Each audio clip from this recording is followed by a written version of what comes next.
Houston, Tranquility Base here. I have seen the logs. I have seen the videos. We have attempted shoot downs of UAPs on a regular basis. Fuck off, Jeremy. Last Friday. Oh, I think I may have said a naughty word there too early in the show. Oh well. You know, it's I just sometimes it just pops out. It just pops out. I clicked on the wrong thing. I clicked on Jeremy Corbell. He's just there, and I just got to. He's just in my face. He's still on the computer, but Jeremy, I do like you very much, and if you'd like to come on the show, email me again. You actually have my personal number. Without further ado, folks, good evening, and welcome to a very sweaty evening in the UK, and it is a very sweaty evening because it's 20-something degrees, and I just really can't cope with it. But without further ado, I'm going to bring on my very sweaty guests. We'll bring on the sweatiest one first. Rich! Actually, you look pretty dry. I'm the sweatiest one. Holy mackerel! Well, you told me how hot it was over there. So it feels like 102 today in Florida. It's 96 degrees right now. Beautiful. Yeah. See, I don't know who to bring on next because in terms of heat, would the UK be hotter than Canada right now? Yeah. Okay. Well, we'll save the handsome guy till last. Yeah. Rich. Rich. Rich. He's still in limbo. Oh, there we go. Two dicks. Hey, sorry. I keep dropping out for some strange. Do you know why, don't you? It's some of the things you've said on the show over the last few weeks. Really? They don't want you to talk, Rich. You know this. You know too much. Rich has a channel, people. Go check it out. It is in the description, and he will reveal disclosure by himself. I have no doubt in him. Speaking of disclosure, see? I know. Disclosure. Disclose this. Hi. Lee? Rich keeps getting abducted. Are you sweaty?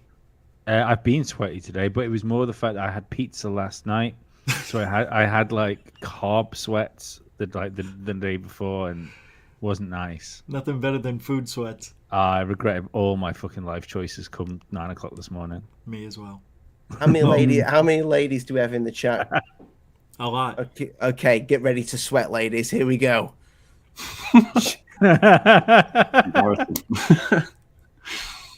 Hi guys. Josh, how you doing? How you doing, you sexy bastard? Great, yeah. I just heard you guys talking about the heat in the UK, and it's an absolute nightmare because in the UK you don't get aircon in like your house, do you? So it's like a nightmare in the summer. It is a nightmare, just like Rich's internet right now. So that looks pretty cool. Maybe he's gonna black out. I don't know. Oh, for God's sake, Rich! Oh no, we can hear you. We can hear you. As long as we can hear you. I always love that. It's when someone mutters under the breath, oh, for God's sake, they're really upset with something. It's like when you hear someone go, oh, fucking hell. Yes. Podcast gold, hot mic. Whatever you do, Rich, don't kick your dog or anything like that because we can hear you. All right. Yeah. Never kick that dog. Get it going. Speaking of dogs, that was going to be a really bad joke. No, that would get me destroyed by you. You're upstairs. You're not a dog. Guys, thank you so much for joining me. I'm in a weird giddy mood. I think it's too much sun today, even though I've been driving around all day long, driving me mad. I'm overwhelmed and overjoyed to have you all here. And just for the people that are new to Alien Addict, or the people who are the big supporters, and thank you very much. God, I'm high on life today. What's wrong with me? Lisa, thank you for the super chat. I really, really appreciated it. I swear I've had not too much caffeine today. It's a super sticker. Super sticker. And it is a cat. Gotta get that right. They'll get mad. It's a cat. It's a cat. I wish StreamYard would bring the cat on. I know. But it doesn't, Rich. No, it's bad. That's why I'm leaving. Yeah, I've heard you leaving StreamYard and you're going over to. Thank you very much, Lisa. Love you loads. Streamlabs OBS. Going back That's to the the one. OBS. That's the one. And before we start the show, I want to say a massive thank you to Heaver Birdy, who has become my first channel member. The channel member has launched, and I've launched some little sexy characters that are going to be the Tic Tac emojis. That's the best. Yeah, I spent like a full day trying to think of something. Nice, dude. Yeah, Tic Tac. Who's the guy on the right? That's actually Rich Northwood. That looks like Rich N, yeah. Oh, it That does. looks like Yeah, Rich. yeah. Am I going to get upset with who the clown is? Thank you. I appreciate that. Eventually, I'm going to make a load of them, but you can only upload 4 at a time. I know. I don't like that. It's crazy. It says you've got to have people spending money, but Heather Birdie, thank you so much, and it is and God bless you. God bless you. And she became a channel member of yours last night, Rich, because I was listening to your show Yeah, I was today. going to throw that out there. Yeah. She's great. She's great. Anyway, boys, let's get on with the show. What you got for me? Junk. Don't look at me like that. I went to the junkyard. Saw some Jeremy Corbell stuff in there. It's Yeah, documentaries. It's a bit of a mess. Uh, It's a crazy mess. That's my show tonight. I think the guy's really a know. disinfo agent. There Agreed. Well, I can be wasn't- no other answer. I don't know. Well, in terms of Corbell, Rich, do you think he's knowingly doing it, or do you think he's being fed disinformation from a source or something? I don't think how could you not know? After people debunked your Boca and the other stuff where he calls out on the radar, says there was a swarm of these over the Russell and it shows 2 or 3. I mean, I know a fleet is more than one, but come on, man. I expect to see 30 or 40 of these things. Yeah. And then then now we're finding out they were just drones after all that. So how does he not know if we could tell? It's like maybe he's just turning a blind eye on, just to get him some fame and a little bit of fortune. Yeah. But it's obvious to me this guy has to know. He's a filmmaker. He knows film. He knows how to look at this stuff. How could he not know what that shit is, especially the Boca? Yeah.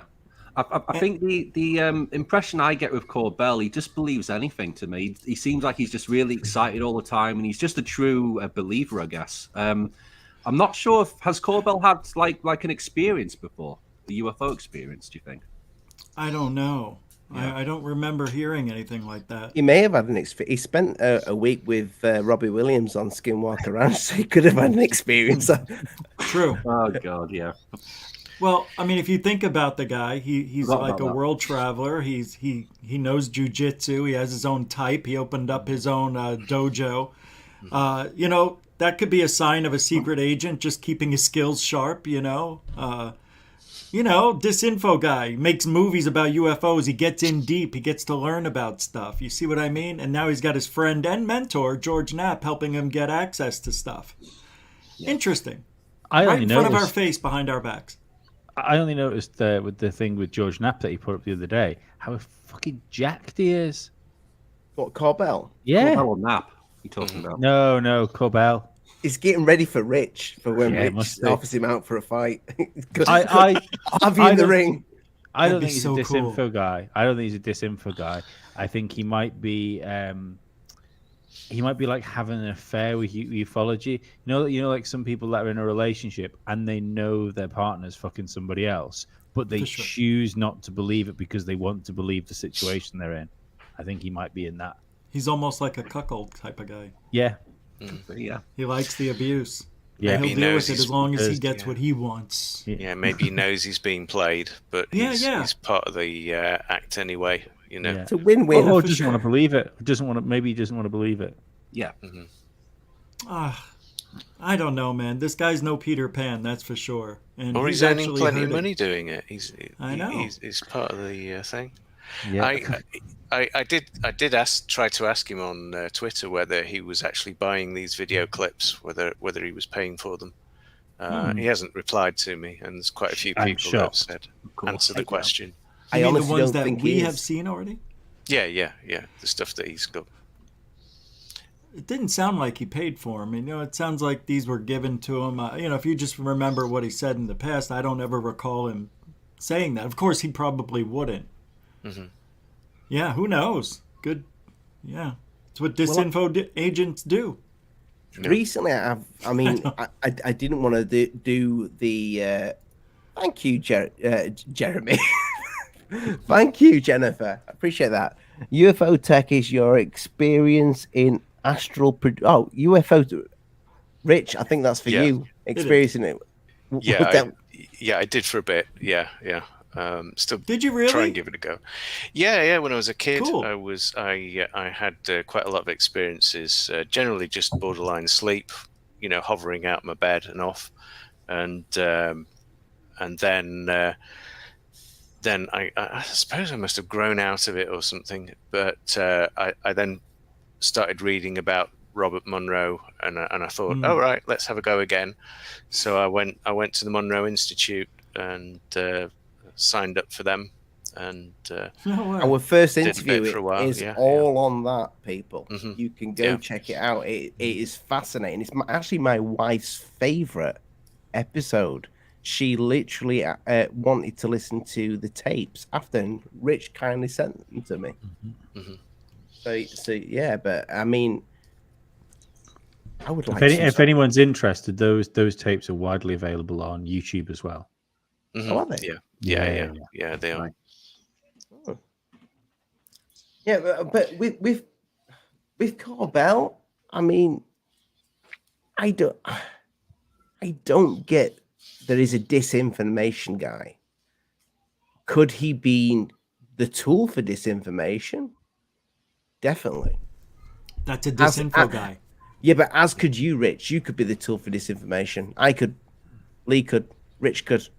Josh could. We all could be. We all could be leading people down the wrong path when it comes to this subject and not even knowing it. Right.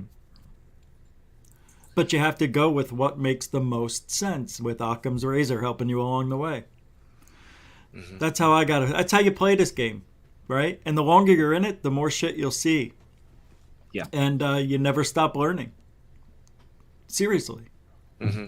And Greg's one hell of a ride. And every time somebody comes up with something new, you have to learn something to rationalize it to see whether it's right or not. I've learned so much in this subject. It's just fascinating. I guarantee you, though, there are people out there, possibly Jeremy, that may know they're being used by somebody else. But if it's doing them well in the field, why would they give a shit? Yeah, in the age of content creation as well. In the age of content creation. Mm-hmm. No, for sure. Well, I mean, it's like what Green Street said when he came out and did his episode of The Basement, like the new series, the new episode he did for his show, and then he did an episode, I think, an interview with John Greenwald, where he went into a bit more depth as to his process and kind of changing his mindset within the topic.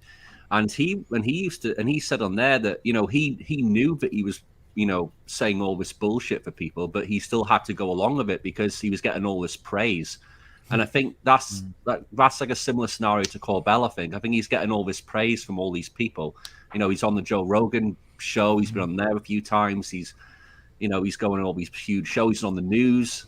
So he probably just thinks he's just going to play along with it because, he's getting all this exposure. And that's all it is, I think, for Corbell. How wrong is that, though? It's on wrong, every level. Yeah. Really well, wrong. we kind of see these things all the time where you have occasionally some reporters who work for the media, and they might end up going on a network or something which is contrary to their beliefs, but they will still push out that agenda, and because that's what they're being paid to do. That's their position, and they do it. Yeah. And so people rationalize themselves all the time with this kind of thing. Oh, you only have to look at like British newspapers for it.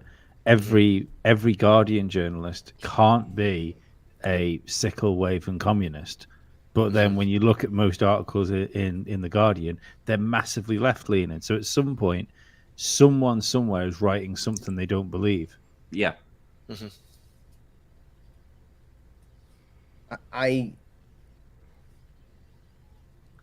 When it comes to journalists, I mean, I can't write to save my life, but I think most of these people that do this job, whether it be in UFOs or anything, I think half of the stuff they probably put down on paper, they don't believe. They might be thinking, shit, why the hell am I writing this? But that's my job. I've got to get this story out, and that they want this story this way, or it's the highway. That's biased report. I mean, that's not how it's supposed to be. And it's not how it's supposed to be. Dead. Like, journalism's dead. I mean, I said to David, I don't know if you guys have seen this yet, but the UK have agreed to extradite Julian Assange to the US. Right. For that today, yeah. So Cool. if journalism was on fucking life support, the plug's just been pulled from it. That's like, it's fucking crazy to me, that. Yeah. So yeah, I just think it's not necessarily just a writer, because a writer can write something, but then it's still got to go through an editorial process, and then once it's even been edited, it can still get thrown back to the author of that particular article and said, look, we want you to make changes, or this is just going to go to someone else. I've also heard, especially with articles that have been done over the past 2 years about things,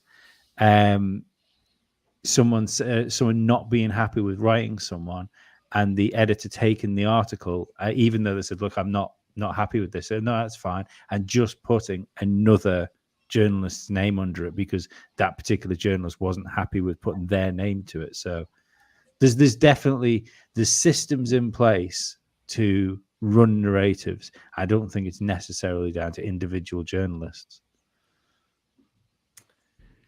No, it's definitely not, Lee.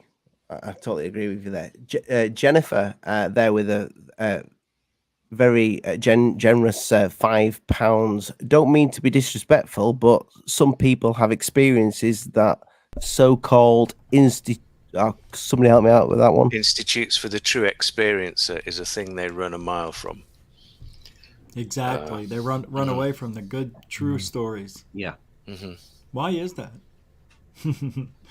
Too true? Well, what do they want? Doesn't make sense. Go ahead. Definitely for you and Josh and Rich, GUFON Rich. I mean, I've had Jennifer on the show before. Amazing guest, and I think it takes a lot of a lot of guts. How much have I had? What's in that drink? No, you were right. Gusts too. It takes a lot of guts, yeah, to come on a show and tell your story, knowing that somebody. And there's always going to be a troll. There's always going to be somebody that will pull that person apart and say this person's bullshit or whatever. Not somebody. The majority of people. Yeah, the majority. Yeah. Yeah. No, I'm not saying I agree with it, but it's how do people like Jen muster the guts up to get on a show? It's beyond me. To actually do it, to tell their story. I think that's amazing that people do that. Whether people in the chat or people that are watching maybe on somebody else's channel, that somebody else has featured your channel, believe it or not, is another thing. But is everybody that has these experiences fucking bonkers?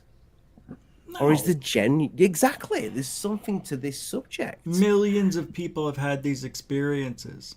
But this is exactly why I wanted this UFO Junkyard title for the video, because it's most of it's junk. It really is. And the people who've had the genuine experiences just get put in that junk pile. Well, that's forgotten about. Yeah, and it's a problem because of all it's, all went through all these lies and disinformation and false truths, and that just makes it even worse for the true experiencers who have went through something. It makes it harder for them to come forward, and it rubs their experiences through the mud in some ways. Like when you get these people who make up experiences, I'm sure we don't need to name names, but there's people in this community who Anthony unidentified S4.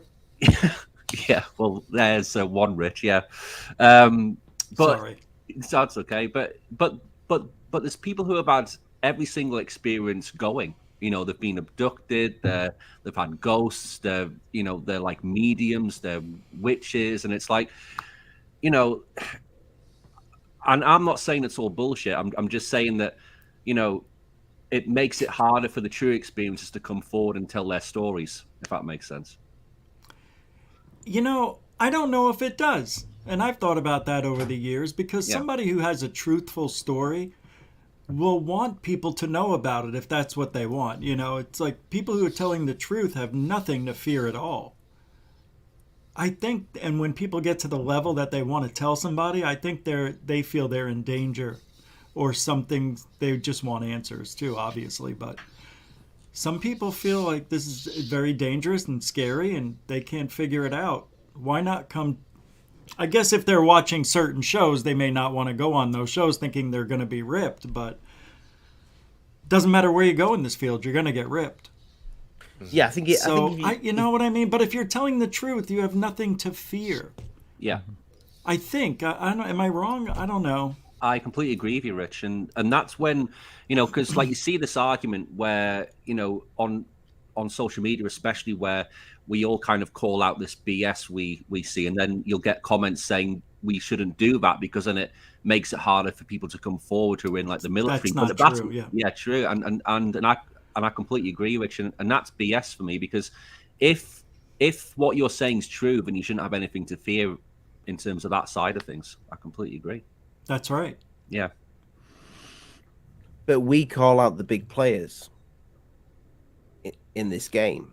No, big and small. I've, picked on people who are doing wrong in the community, who don't have a lot of subscribers or following, just so that I don't want them to get going, Well, let's so we've spoke a few times. We spoke about Kevin Day. We spoke about Fravor, and these are people that are,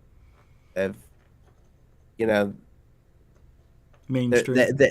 They're the guys that you should believe.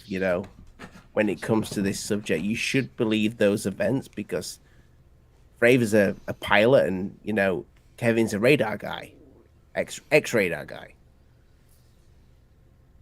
But you question that, Rich. You said about Fravor and him being an actor.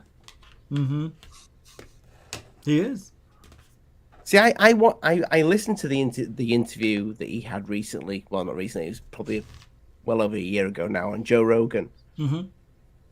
And without actually watching, just listening to it, it seems very truthful. Because I spoke many times about when we first saw him on Tucker Carlson, and it looked like a robot. But thinking back, I'm thinking, did he just have like kind of a script to read, and he had to read? He had a certain amount of time to read that script. It didn't come out natural. But when he was on Rogan, it came out all natural, and he even debunked a few of the theories that other people were saying about them being extra video footage, this, that, and the other. And he broke it down quite well. As I said, I got a theory about why he was so robotic during the Fox interview, and that was because he was. Sorry, Rick. It's all right. That was because he was he was in a separate studio, and I think he was just looking at a screen and a camera, and I think he might have been a bit overawed by that, rather than when he was on Rogan's, he might have sat in a studio with him. He had him right in front of him. He could just talk to him like he was talking to someone else. It's a far more personable situation. Add in the fact that I've got no numbers to back this up. But if you look at top line interviewers, I don't believe there can be anybody that's interviewed people for more hours than Joe Rogan by now. Mm-hmm.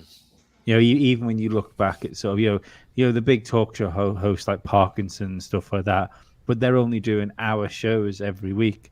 Rogan's doing 3-hour shows a week. It's the he's up there as one of the best interviewers in the world right now. So if someone's going to put you at ease talking, it's probably him. What would lead me to think, unless you're Tom DeLonge. Unless you're Tom DeLonge, then everything you've built up to, you're going to set fire to in front of millions of people. But fast. Yeah. But see, actually, Tom DeLonge's a good example here, because Tom DeLonge was a fucking idiot, and the fact that he did like a long form interview with Joe Rogan, it became apparent he was an idiot, because you can't hide anywhere over that length of time. It's too long. It's too long. You can't sit there. I don't care who you are. You can't sit there and lie to somebody for 2 to 3 hours without something breaking down at some point. I completely agree. You can't at all. But the going back to apart from Rich, apart from Rich, going back to a nightly basis, apparently. Going back to Fravor, there was somebody with Fravor, Corbell. Looking at George Knapp, there was somebody with George Knapp, Corbell. Looking at Lazar, there was somebody with Lazar, Corbell. The guy is very much like it's almost like what's the guy that a singer gets? What do they call him? The manager. Movies? The manager. It's like the manager. Yeah. It's like the manager, but George Knapp's his mentor. He's like the Don King of UFOs, isn't he? And thank you, Jennifer. Again, you didn't need to super chat to say that, but I appreciate that, and we want to hear that story on the show about the alien grey running through the garden. She saw a translucent grey running past her in the height of summer, whilst sat in my garden. Let's see the comments. Come on, show me what you think. I did this, by the way. I did see this, by the way.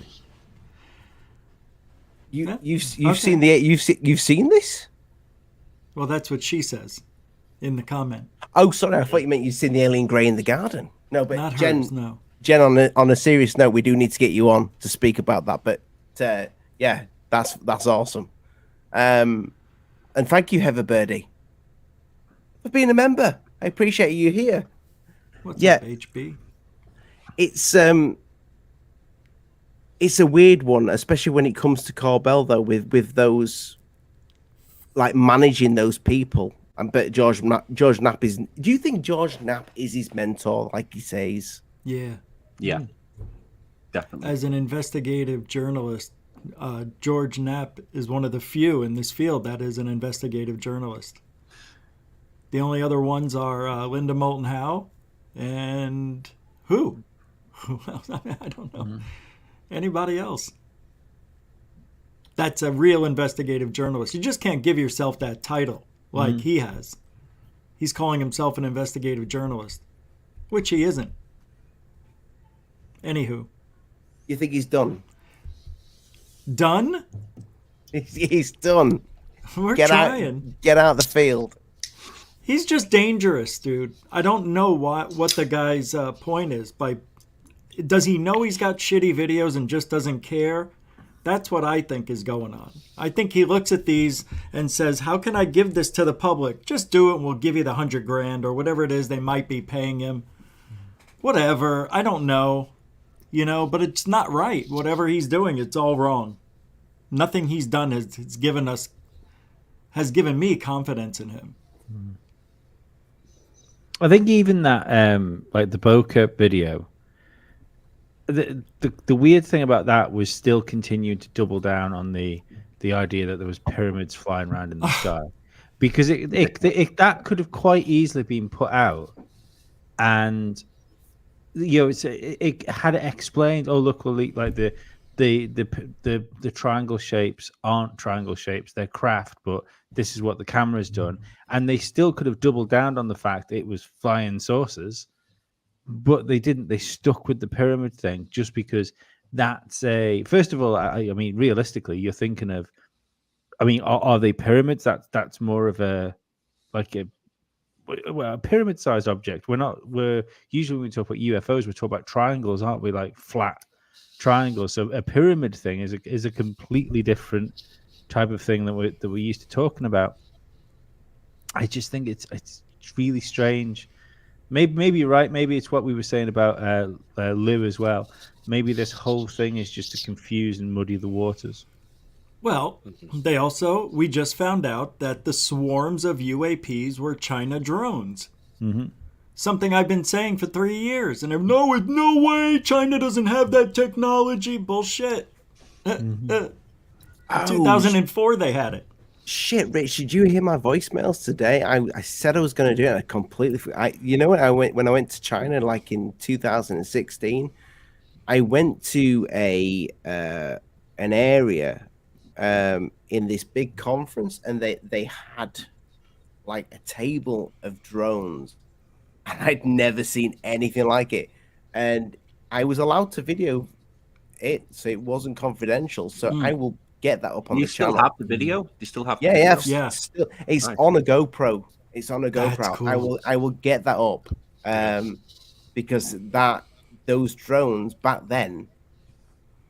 I might look at it now and go, oh, they were nothing. But back then I was like, what is this? They were submarine ones as well. They were insane. Yeah. I want to get an underwater drone. I know a guy who made one. Put it down a well. True story. Now that I'm out here, I can swim with the dolphins. You spoke on your show last night about Mick West, and I think he gets a bit of a bad he gets bad press from the UFO community. People, he's got some resolve, like I mean, the guy, he 100% debunked that triangular bokeh thing, yeah. And the new one, he debunked that as well. The bird. Very effectively, yeah. Oh, yeah. Yeah. But people just want to fight against it. Like, they just want to desperately believe so badly that when somebody's giving you a logical explanation, explanation. He's a charlatan attacking their religion. Yeah. That's literally it. Literally it. Who was the Travis Walton guy that everybody hated? The big debunker guy. I forgot his fucking name. He passed away now. Oh no, not Mike. James Randi. James Randi. No. Forgotten his name. Stanley. No. Like a big, like he used to go. He was a guy. Smoked a cigar. He smoked a cigar. Spoke about it before. His name's on the tip of my tongue. Anyway, he's that guy. I look at Mick West like that guy. His name Howard? Could have been Howard. Can't remember. Anyway, Columbo. J. Allen Hynek. That's it. No, it wasn't. No, it was a guy that went out to all this, like the Travis stuff. He really tried to fuck it over, and a lot of other cases as well. But I forgot the guy's name. I'm no ufologist. J. Allen Hynek. No, it wasn't him. Wasn't him. No, I think I know who you're talking. It starts with a C, I believe his name. I can't remember his name. There you go. Corbell. You got it in one. It was Winston Churchill.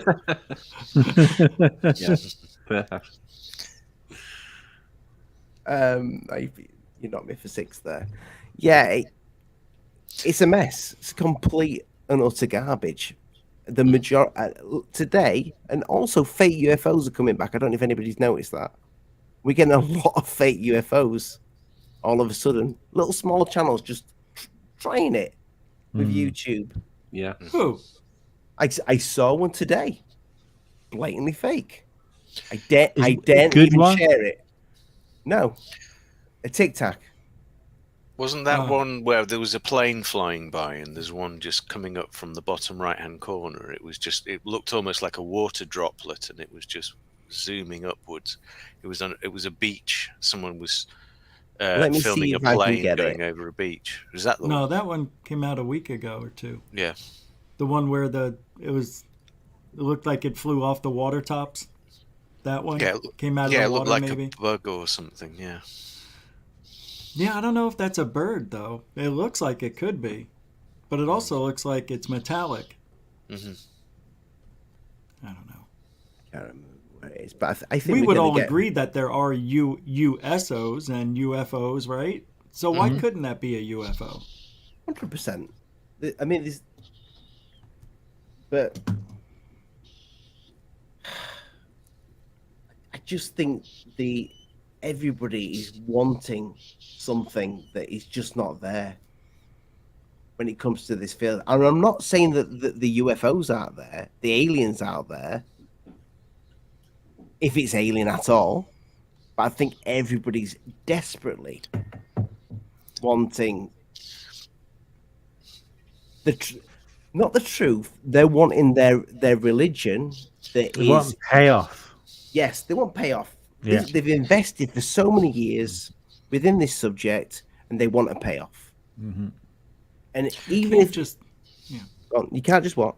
Make it up. Nope. New channel member. Josh. Yes, me. I just did it there. To show Mrs. Snow she's paying money to the She's spending your money. He's spending it. No, I'm just kidding. But it goes to a good cause. You do some good work, Ollie. So yeah, I appreciate you. We Talk a lot of nonsense, but I appreciate it. Got some great guests to back me up. Yeah. I'd just be a ginger beard tonight, making a fool out of myself. Not tonight, no. Yeah, let me know when you're having them on. Go on, what were you saying, my lad? If I rudely interrupted with the new channel member, appreciate it. Sorry. Oh, who's that for? I was just gonna say. Sorry. I was just gonna say, going back to Mick West. I think he's right a lot of the time, but I also think there's a way to be right in terms of I think he talks in an inflammatory way, the same way that Jeremy Corbell talks in a sensationalist way, and they're both in the same way, just raising the entropy everywhere rather than lowering it. And if they learnt to do these things without causing discord. But I think the problem is both of these people's games are about sowing discord, and that's how it works. The problem is there's so much you've got to shout above the noise. And that's the way to do it. Unfortunately, it's not right, but it's effective. Yeah, there's a reason that like game streamers on Twitch are dressed as fucking cats with neon lights everywhere in their room, because our attention spans are so fucking crippled. If we're not hearing something or seeing something that's like just exciting every single like part of our sympathetic nervous system, we flick over to see if there's something else that will do. Yeah, I agree. Josh, you and Artemis interviewed Mick West. Yeah. Did you think the guy believes in this subject, or he just wants to debunk and shit all over it? Do you actually think he's got a passion for this subject? I think he does, yeah. I mean, if like you look at his posts, and he's got his site as well, which he uses to debunk cases, but he always kind of makes the point once in a while that there is a genuine mystery to this, and that's why he's still here trying to debunk this stuff. And and I agree with Rich too that he sometimes does come into this with like a bias at times with certain cases, which isn't helpful at times. But I think in the main he's good for the community, but he does come at this with like a bias at times, which doesn't help. But I've always been of the opinion that we need more people like Mick West in the community, because we do need to debunk this. We do need to call out the BS when we do see it, and that can only help us focus on the more genuine cases. So I don't really get the heat Mick West gets, to be honest with you. I really don't. And when he was on the show, he was nothing but nice. He was a gentleman. Yeah, well, I watched it. And after the show, he was really good too. So yeah, he's a nice guy. I'd like to get him on. You've got what, Rich? I've got no reason to disagree with that. Nothing that I've seen really has said that he isn't. I've seen him get a bit short with people on Twitter, and I've seen a few ad hominem attacks, which I think he could do without, to be honest. Do you blame him though? But what I'm trying to say is he probably gets a lot himself. I often when he puts stuff up, more so than reading what he said. Sometimes I often look at the comments just to see what people are saying back to him, because I don't. What does Mick West do as a job? He's made his money. He used to be a games developer. Right. Okay. He's got a bit of money now. I think he's a millionaire now. He did that Tony Hawk's thing. Right. Okay. Yeah. He'll still be all right from that game. He'll be fine. But the thing is, he's so even more to the point, he doesn't need to do what he's doing. He doesn't need to do these debunks and stuff like that. And the stick he gets, I mean, the amount of times he must post something up and then stick every single electronic device he's got on airplane mode just for an hour and then come back to it. I honestly don't think he cares. I don't think he cares about the hate. I really don't. That's the impression I get. I think he's kind of got to that point where he's just got so much of it that he just ignores it now, and it's just, it's just, it doesn't make any, it doesn't make a difference to him. He is incredible at interacting with people. I mean, I've spoke to him before about things on Twitter, and he speaks to a lot of people all the time, probably more than any other high-profile person in this subject. Actually, for sure, he engages more than any of Corbell and Lou Elizondo. Put them together, what they engage with. You're starting to cut out a little bit. You sound. Yeah, you are a little bit late. I think the only other person I've seen. Collier. I think the only other person I've seen the last few months who's kind of taken more of an active role in the community is Brandon Fugel. I think he's been quite good with getting back to people. I don't agree with him at all, but he has been quite good in terms of responding to people, I've noticed. Fugel. Yeah, definitely, mate. But that comment from Jennifer there, I couldn't agree more. We should definitely not separate the ghost theories. But what I'd like to see is Nick West debunk some ghosts. Well, I think Brandon Fugel's wife runs his Twitter account. Oh, really? Is that his wife who does it? That's what I heard, yeah. Was she the one who was on the Ghost show, right? She was in she's been in several shows, and 5-10 years ago she was in Ghost Mine. MINE. It was one of my favorite shows of all time for paranormal stuff. Wow. Just 3 seasons, but it was fun. She's really cute. Now she looks plastic. It's what $1 billion does to you, I guess. But she'll look plastic forever. True. You guys have seen the Tic Tacs on Google Earth, I take it. Yeah. Boats. Shadows, maybe. Yeah. They look boaty. There's a few boats a bit further down though that look like they've got a wash coming off them, and that Tic Tac, the one that I saw anyway, off the island. Yes, it's San Clemente, isn't it? Yeah. It doesn't look like there's any wash coming off it. That's the only thing that. Have you got them, Ollie? I haven't seen these.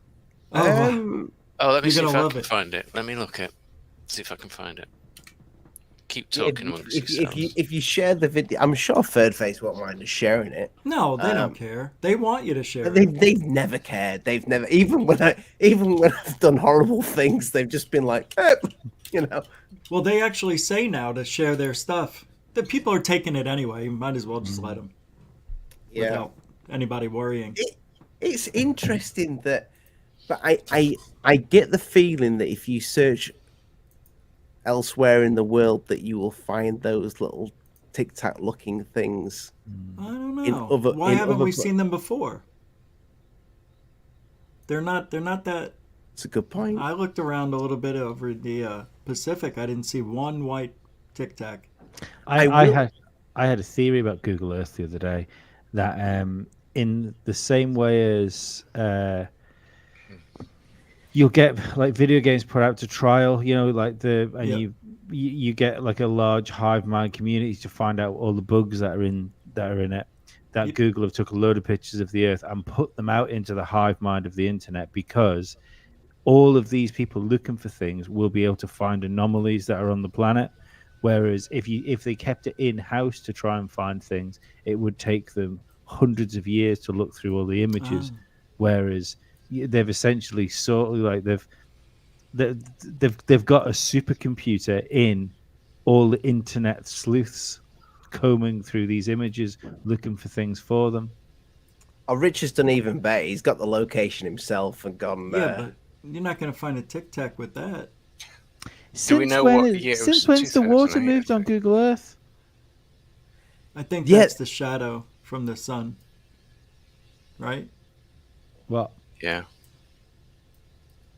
I heard that they've changed the water. Like the water moves. Yeah, it's animated.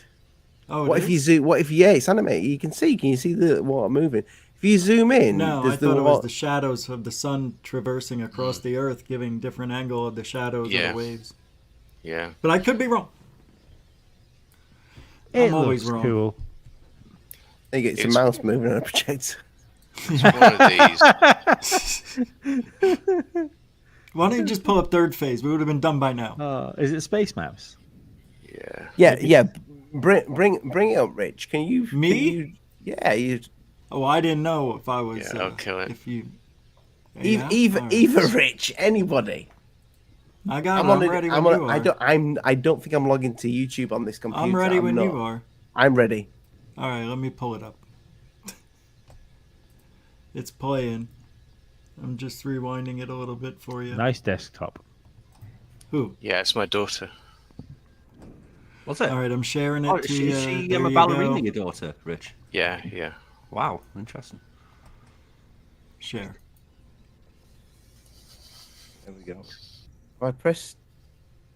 Did this one, Rich? Quite interesting that we actually have what appears to be a Tic Tac, and we're going to get a close-up look at it. Some people are speculating that this actually happened during the time of the Nimitz encounter. There's a video that's floating around, and you could hear the person in the background stating some certain things. But let's take a close look at this. It looks a bit like a Tic Tac. It does, doesn't it? You wait until you see the next one. This and one where it's got a shadow.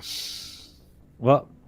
He doesn't show the shadow. There you go. Does this look like a Tic Tac? There's a video where it shows the shadow of that Tic Tac too.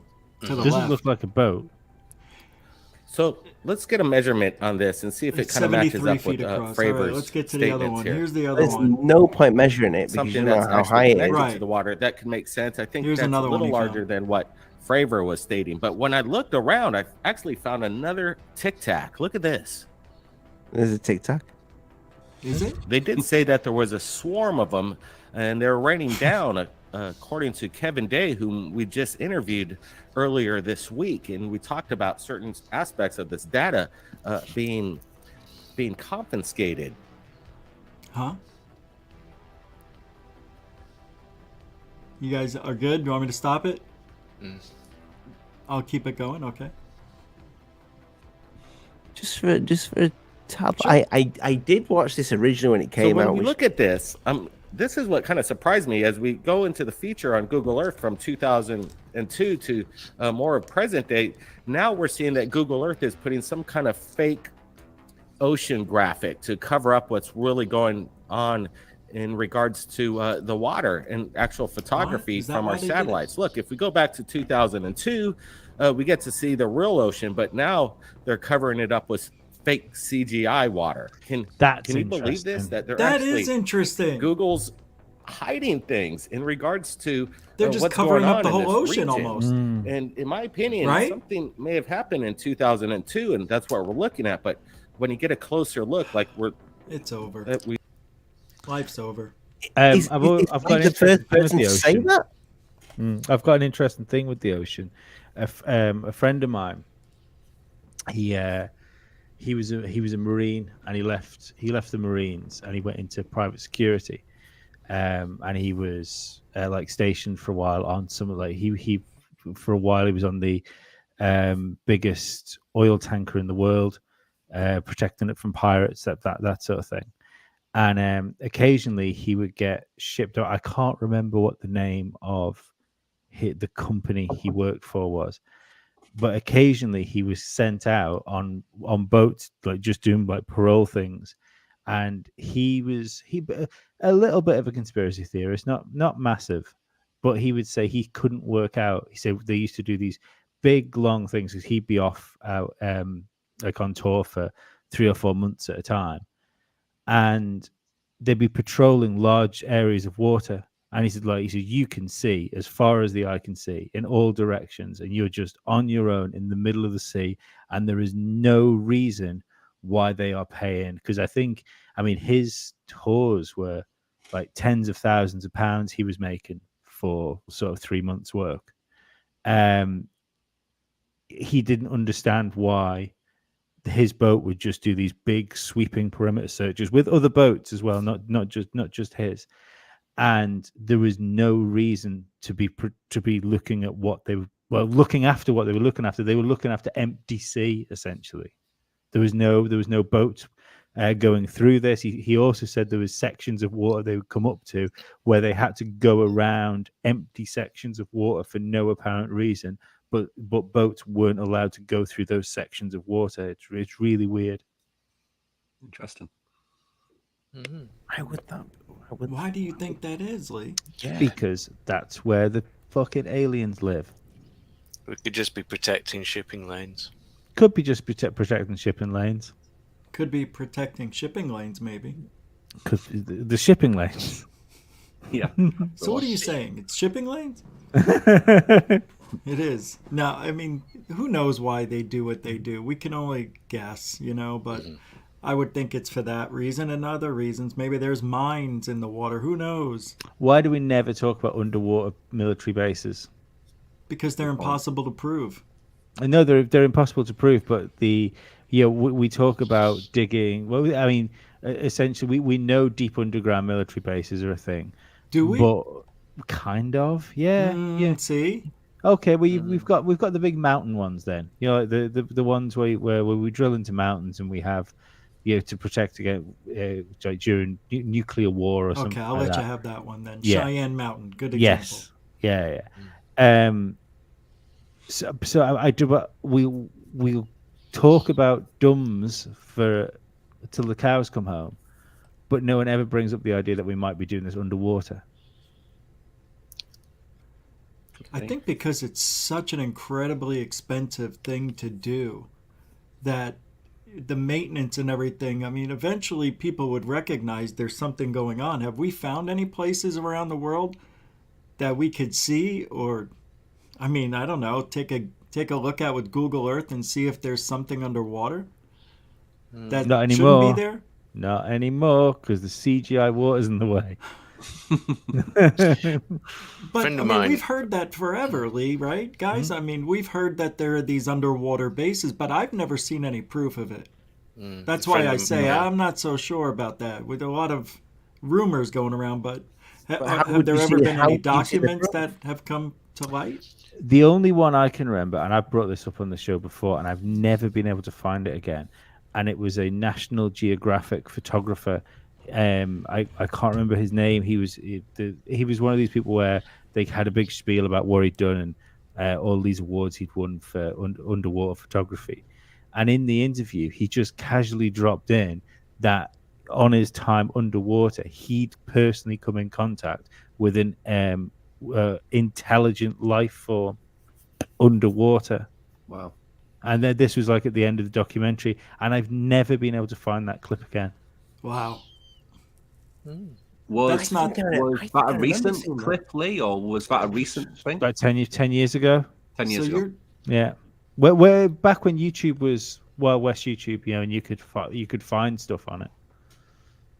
you're Does not anyone talking remember- about the mermaid thing, are you? No, it wasn't the Merbain thing. That sounds familiar. What you just said. Yeah, it does. I recognise it too. Yeah. I'll be honest, when I saw that mermaid thing, I was like, I had to look. I had a 6-second look. I was thought like, it was legit. Oh, I had to go and Google search it. it did look the one that like kind of Yeah. bumped at the thing. I was like, Yeah, that looked real. Yeah.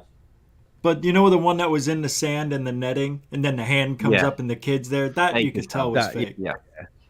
well, they That was used to horrible, fake. man. They used to fake mermaids a lot at what is it? These like kind of what is it you guys have? It's like circus and they Oh, yeah, freak yeah, freak shows. Freak yeah show? freak show. They Yeah, used to they used to kind of like just sew a dry Yeah. fish to. Was it a real human that they'd do it to, or a monkey or something? It was something like that. I think it was Mhm. a real monkey. people with birth defects. That's what I just watched a documentary on Ringling Brothers and Barnum and Bailey Circus. Yeah, they went I around think- the world looking for people with severe defects and making them look like, you know, Bigfoot or you know what I mean, like Dogman, things of that nature at the time. Imagine the money they Sad. could have saved now. They could have just looked on YouTube. Yeah. Right. Yeah. Remember the UFO man? Thank you very much, my friend. You're going to get a tic tac for that one. I appreciate that. Thank you so much for the support, people, tonight. It's always so it's weird, and I do apologize, boys. When people are donating and you have guests on, it's hard not to say thank you. But I don't interrupt the stream. But You should always say thank you. We give you nothing. always. You Yeah, give me right. nothing, It's your so- show. But I know, but I've been I'm just overwhelmed with it tonight. So thank you so much, UFO man. You're gonna get a UFOTech tic That's tac rich, there look. for you. That's rich with sunglasses. That's Rich. so you, dude. I'm gonna get one with proper Love that one. glasses. I'm going to be so upset if there isn't one of those with the Musty Audio logo on it soon. So upset. Although that one, the one you just showed at David Wilcock's forehead. You should do a David Wilcox one. That I'll make picture that. of him either orgasm or having a brain aneurysm is right up Ollie's street, I think. That's for a how he new- smiles, bro. For a new flash up image. That's his normal smile, though. Rich, you said, there's no proof of it them having bases underwater. Yeah. But how would you know? How would I know? How would we know? Well, we don't. That's what I'm saying. I mean, how deep's the deepest part of the ocean? It's pretty deep. It's you can fit Mount Everest in there, and then the Empire State Building. It's like 35,000 feet, isn't it? 7 miles. Mariana Trench. Mariana's, That's what I'm asking you guys. Mariana's Yeah. Trench. Mariana's Trench. What is it called? Well, I have spoken to a friend of mine who's ex-Navy, and he used to be on the UK submarines, and he's never seen anything out of the ordinary or anything like that. It makes me sad. Yeah, but I don't know. He's certainly been all over the world, and I think he's done his stint on Trident, which is a nuclear submarine that is hugely stealthy and goes all over the world, and you don't know where they are at any one time. Never has to come up for air, right? Yeah. And doesn't have to recharge. Mm-hmm. Nuclear. Yeah, I mean it's forever, right? 10,000 years at least. Mm-hmm. Isn't that how long it could travel around? I don't know. Okay. I'm not that close That's what to I it, but yeah, he's I did ask him a while ago, had he seen any or known of any USOs, and he said no. I never asked him about underwater military bases, but all the ones that I hear of, there's normal land docks for them. Didn't Columbus see one? Columbus saw Christopher UFO, Columbus. yeah. Mm-hmm. He followed a light that supposedly led him to the shores of the United States. Mm-hmm. I think it's DARPA. They're actually working on new technology for drilling. If I can share my screen, I've got Of course you can, mate. a tab with it open. Actually, Is it the Subterrane? I think it's the Underminer program. It's called. Oh, cool! I'll bring What it a up. good name for a program. They deserve that. Yeah, they did good. Let's have a look. What are you wearing? Underminers. Screen. Oh, wait. Whoa! Ah. Can you see this, guys, or not? Yeah. Yep. Yep. Yeah. Yep. So this is the Underminer program. This is 2022, so it's not long ago. So they're working on this tunneling technology to rapidly tunnel underground for national security purposes. So they're working on this kind of stuff. So who's to say they haven't done this in like the sea at some point? I mean, it could be the case. They're building they're building the contraption that Krang and Shredder used to travel around in, and Turtles. Yeah. But no, it's interesting. Mm.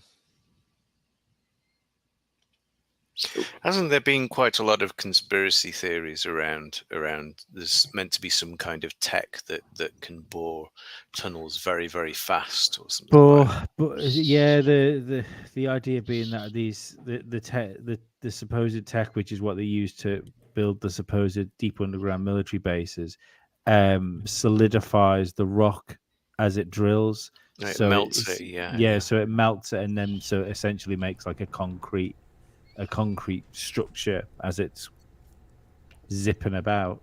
I think there was a movie. Did you see that movie from? I can't remember who's in it now, but they have to tunnel to the center of the Earth to like to restart the Earth's core again, and they use this advanced drilling. It's like a laser. Yeah, the core. Yeah. The core. That's the name. It's a good movie. It's really good. Yeah, really good movie. Yeah, the Subterrane is the name of that supposed deep underground drilling machine. And yeah, what it does, it melts the rock, turns it into liquid, and as it's passing by, it cools it and makes the area real strong. Yeah. It's amazing. If it's real. We don't know if it's real. No. What, the core? No, the Subterrane. The machine. All right, I thought you meant Yeah. I thought you were saying we don't know if the Earth's core's real. It might not be. Who knows? Could be flat. It could be hollow. 8 miles we've got, haven't we? That's it. Eight miles. And where was it that dug 8 miles? Was it Russia that dug 8 miles? Siberia, I believe. Mm-hmm. You know, they're having a lot of sinkholes now over there. A lot of holes are popping up all around the Earth. Yeah. Tell you what, the audio from that is fucking wild. Do you hear the screams? Like I've not heard it, but it's apparently odd. It's put down to the noise you hear is the microphone melting from the extreme heat. Oh. But it's... You're not talking about the yelling and screaming. Yeah. Oh, that's the old Art Bell thing where they put the microphone down there, the sounds of hell. Mm-hmm. That's what it is. Yeah, that's a recording of Grand Central Station in New York. Oh no, there's a proper there's a recording supposedly from that thing, isn't there? From the Russia thing. Yeah, that's the one. I don't know. Oh, is it the same one? I don't know. Yeah. There's only one. I didn't hear Art Bell. Ah, right, okay. I think there's only one that I know of. I mean, yeah, it the one didn't that sound you're like. Talking about, it didn't sound like. I don't know whether it would say. It didn't sound like people. It was just weird. Oh, okay. This one, it sounded like people in a hall. Okay. Okay, so it's different. Yeah. Wow, I want to hear that. Would you? Sorry. Just curious, that's all. I'm gonna look. No, I want to hear it. I was going to say, would you pull that up? I definitely want to hear that. I'll have a look for As long it. as as long as it's copyright free. Well, When I say copy, I don't care about. Can you copyright the voices of hell? I'm not sure. It's I've YouTube. played it many times, never been hit with anything. You just said you want to hear that, I want to hear the one that Lee's talking about. right? I want to hear the one that you're talking about. And Lisa, I've never heard either of these. You have heard the Art Bell one. Have I heard? I'll pull it up for you if you want to hear it. I did get a claim off Art Bell. I know he's passed away, but I got a claim. I'm not laughing that he's passed away, people. Sure. Sure. See, Rich, this is how careful we've got to be with what we say. True. I know. Here, I have it here. I just hit a really weird. Oh, you got it. Yeah, We can hear that. I didn't realize that was coming through here. No, we can hear that perfect. Hang on. Do you want to hear his or mine? No, you go for yours first because I'll have to share this. I want to hear both. Mine's pretty good. You ready? Yeah. Yeah. Ollie, here it I'm comes ready. in 3, 2, English. Just don't play the Art Bell theme tune, whatever you do. I know. Now, I just recently began listening to your radio show and could not believe it when you talked about the sounds from hell tonight. My uncle had told me this story a couple of years ago, and I didn't believe him. Like one of your listeners who discounted the story as nothing more than just a religious newspaper fabricated account. The story about the digging of... But he would have loved your show. He let me listen to one of the audio tapes that he had on the sounds from hell in Siberia, and I copied it. He received his copy from a friend who worked at the BBC. I'm hesitant to send you this, as the sound bothers me to listen to. I'd suggest that if you do play it on the program, warn listeners in advance so they may have the option of turning the radio off for 30 seconds while it plays. It has always haunted me. To those who discounted the Siberia sounds from hell story, it is true, and I, for one, wish it wasn't. Rick, listening from Chicago. And so I submit now the cleaned, a better copy to you, and I warn you, what you're about to hear is very disturbing indeed.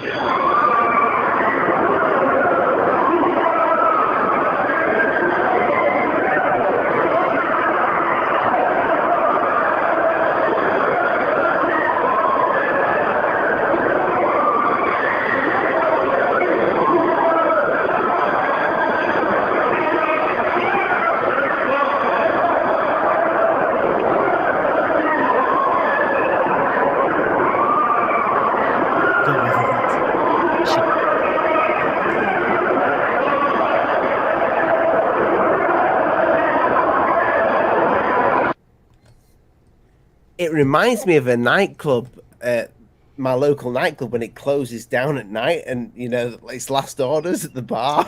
Yeah, that was the same one I was thinking of. That's the same. Yeah, that's the same one. I have to agree with Rich. It does sound It does. a little bit undergroundy. Well, It is. isn't it? It's been debunked, yeah. Yeah. Yeah. That's It's interesting. shame. It's interesting. They said that it sounded like hell. Yeah. The sounds from hell. Art Bell does a great job of building that stuff up. Yeah. Mm-hmm. He was the best. I know. I miss him. Lee, you know, do you remember that do you remember it happened today? So the message that we got today, that we got told that we could put out but can't speak. Are we going to talk about it, even though we've got nothing to back it up with? No, absolutely not. No, it's no point. I'll yeah. I'm not disagreeing with you. I'm just bringing that up. We have nothing to back this up about, apart from the fact that we trust where it came from. Josh, do you have to dip out? Yeah. I put it in the chat, but I've got my tea ready. My dinner's on the table. So you go eat, my lad. Do not piss your woman off when it comes to dinner. Yep. Yeah. It's too early in the relationship for that, and I appreciate you tonight, mate. And thanks for becoming a member. No, thanks, guys, and yeah, I'll speak to you guys soon. But thanks for the invite. Ollie. Appreciate it. People, go check out Josh and Artemis' show. It is in the description below. Best Go check wishes them to you out. both. Yeah. Take care. Thanks, guys. Good to see you, Happy Josh. meetings. Bye-bye. Yeah. Bye. He's only going for his tea, Rich. He's not going to die. Might be food poisoning is a real thing, Ollie. Don't take it lightly. No, I once had food poisoning in the Dominican Republic. I honestly thought I was going to die. I thought there was something wrong. Seriously wrong. It was the mud lobster. I ate a mud lobster. Oh God. That sounds like the worst of the euphemisms. It definitely muddied the waters. Put it that way. Yeah, Lee, read the message. Right. Should we read them? We got told we could read the message, but not even speak about it. But I don't like doing this. But something's going to come on the channel later, and we're going to see something from another channel. Yeah. There will be follow up on this. You can think me and Lee could be being duped by this person we know. But Can you explain what's happening? Right, we were given a message today that was given from someone that we trust, that's come up with things in the past, and every time they've said stuff to us, they've always backed up what they were saying. And this is a good friend of theirs, which is he's involved in circles that like connected circles. In ufology? No. No, not in ufology, but it's entering ufology. The like ufology adjacent, maybe was probably the way to put it. The message starts: Intel report 6/17/22. Last night I received a cryptic message from a well-connected friend. He told me to watch two movies: A Tear in the Sky and Skinwalker Ranch. Both of these are connected to UAPs. That's a new term for UFO. Obviously, this isn't direct. This wasn't sent directly to us. The last thing he said was, "Everything you think you know is about to change. I will watch these movies over the weekend and put and send any additional and post anything additional coming from my friend. Also, I have another friend currently working for the U.S. government that will be passing through town. He said he wants to meet me in person for an intel dump.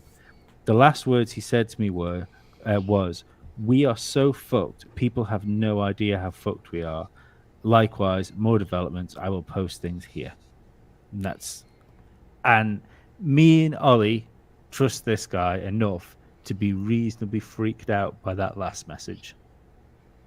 The last part of that. And a couple of phone calls. Do you remember? Do you remember UFOTech? I was on a phone call and I said I was still on when I was speaking to you. Mm-hmm. I was speaking to one of the people involved. Okay. So I don't know if something's going to come later on here or on another. I don't think anything's going to come on the channel when it comes to whatever he is talking about there. But that it sounds weird, very, very strange, from somebody that we know, we trust, has said things before in the past that has come to light within this field and not in this field, other things. And I know I'm speaking in riddles, but I wanted to put that out there because I think something may come, and if this comes to light, you heard it here first. I think the person that wrote that message will be on a YouTube channel soon that isn't mine or Ollie's, and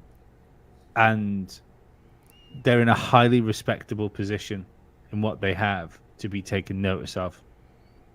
It's really strange, but again, I mean, fuck I'm always one of the people that's fucking fully skeptical of this sort of stuff, and I probably should be more skeptical about that if it wasn't for the fact that everything that person said I've thought some of the things they said was nonsense until I was given proof about things in the past, and I've no reason to not believe that wasn't at least passed on to me and Ollie in good faith. The reason why I wanted to bring that up is because with the title UFO Junkyard, I think if something comes of this, it's good to have a record of it now. Yeah, somebody may say, "What is this shit?" Well, you heard it here first, and this could take a couple of years before anything happens with this. We even got told that we may not hear anything for ages. Mm-hmm. Well, I think until you can be more specific about what is actually being insinuated, then we can't really comment on it. But I guess what you're trying to do is say this is a line in the sand, and we're going to refer to that. The timestamp. Remember it, people. Yeah. Remember it. Okay. Yeah, I get that. All right. Rich is just like, what the fuck is going on here? It's like if it's not going to come out for ages, then why even bring it up? If that's my fault. I asked if I could bring this up. He says, "Well, you can. There's no point." And I said, "Well, I want to, because what I'm speaking about tonight is probably just the fact that the field is so fucked. But if something comes out, tell you, you know what I mean? I don't know, Rich. All I can tell you is the person that I spoke to, has told me and Lee things before that everything he's ever said is he's backed up all the time. He's backed himself up. What did we just hear just now? That something is going to happen? Can you read that out again, Lee? Just to rephrase that. Is that all right? Thank you. So, last night I received a cryptic message from a well-connected friend. He told me to watch two movies, A Tear in the Sky and Skinwalker Ranch. Both of these are connected to UAP, the new term for UFO. Last thing he said was, everything you think you know is about to change. I will watch these movies over the weekend on a little getaway. And I will post anything additional coming from him as I get it. Also, I have another friend that's currently working for the US. There's a different word here, but for the sake of ease, I've changed it. That will be passing through town. He said we need to meet in person for an intel dump. His last words were, "We are so fucked. People have no idea how fucked we are. Likewise, when more develops, I will post it here." I can't tell you how many of those I get a year. Yeah, I know. I agree. Yeah, completely. I get it. It's just where it's come from. It reminds me of that Art Bell. Heather, it's not Osvaldo. Not Osvaldo. Do you remember that Art Bell one where they had that bloke ringing up and saying, they're dimensional beings. They're interdimensional. That's where he's one. crying. Yeah. Rich, you feels like that. You did an amazing impression of that. Yeah. Put a little shot up of it. Can I say to Heather, it's definitely not Osvaldo, because I said that what this guy has said, he's always backed up. Osvaldo does a lot of guesswork. I do like him though. I miss him. But Osvaldo? Yeah, he's good comedy. Yeah. No. I like. He believes in what he believes, and that's that. Yeah. I do think the guy's definitely a researcher. Is he probably researching some of the wrong stuff? Maybe. How could he be a researcher if he doesn't see what's going on? Do you see what's going on? Do I see what's going on? I see more than he does. I see TTSA are full of shit. Yeah, you're just going to say agreed. Yeah. Ideological capture. I think he's rife for it, unfortunately. Yeah. This is what you spoke about so many times, Rich. UFOTech. Yeah. And this is kind of your thing now. Is this one of your things that you're going to be doing videos on YouTube about vulnerable people in the UFO community? Yeah. That's my plan to not call anybody specifically out, but give people the rule sets by which to challenge what's being said to them and whether they're being strung along. So yeah, I like that. It feels like it could have some value. Yeah, definitely. I mean, mate, I'll send if I'll send Oz your way. I mean, he may think it's money well invested, but what did he get out of it? I know what you're saying, Rich, but I will tell you this: the guy is one hell of a nice guy. I know he's nice. Hell of a nice guy. So I don't think anyone's saying he's not nice. No. Who cares if he's nice? What has TTSA brought him? What I'm saying is, sometimes nice guys that believe in this subject exactly what Rich is saying. Exactly. So gullible, nice. Yeah, I got being you. exploited. Yeah. Yeah, that sucks. Yeah, big time. But that doesn't mean that's not insulting his intelligence. That is just saying that sometimes. Actually, it does.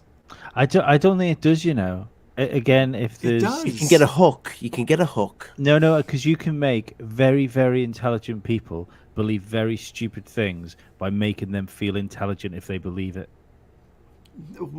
If you can take very intelligent people, stroke their ego enough, so they believe a complete lie, and then because they believe they're being intelligent, regurgitating it. Because Richie, they're not that intelligent to begin with. Very special people like you, who agree with what I say, you know, are not like all these other people. Yeah. You know, all these normies, you know, not like you. You're special. You understand what I'm saying, don't you? Yeah. What are we doing, Rich? Where are we going? See what I'm saying, and it's stroking people's ego. It's appealing to their better nature. It's all of these things, and it draws people in. Greer's a master at it. Yes, he's an absolute master at it. He paints a beautiful utopia for people to chase. As is Jeremy Corbell to his base. Mm-hmm. I think he does the same job, just not quite. You know, it's the I think Greer does it in a hippy dippy way, and Jeremy Corbell does it in like an exciting, electric, bombastic way. Yeah.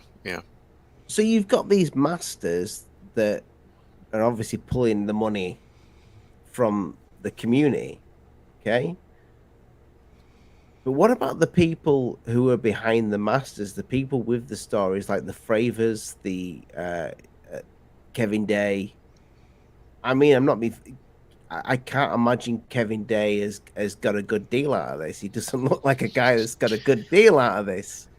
Well, no, but what you have with all of these people is all you have is what they can tell you. You know, there's and they'll refer to data that we'll never have access to. and that's the bottom line. That's the thing. You know, you can sit somebody up and they can tell you all they want. But until you've got data to back it up, it's a challenge, and that's the big dichotomy with the UFO community, is that so much of what they believe is based on something that is implied that's there, but you'll never get at it. It's like a purple rhino theory. That is, there is a magic purple rhino stood behind me, and you can't tell me it's not there. You tell me to go and look. Well, I've looked. It's not there. You know, you're telling me it's wrong. Oh, it's a conspiracy. You know, it's invisible on camera. Do you know what I mean? Yeah. It's everything. It's a purple rhino story. You know,